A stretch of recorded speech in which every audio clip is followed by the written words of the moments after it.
करैली ना देखैली गुइया।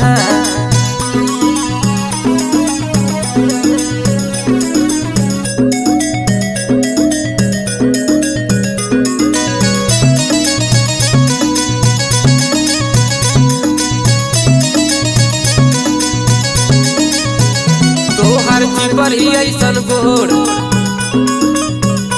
ताके लू तू चारी ओर।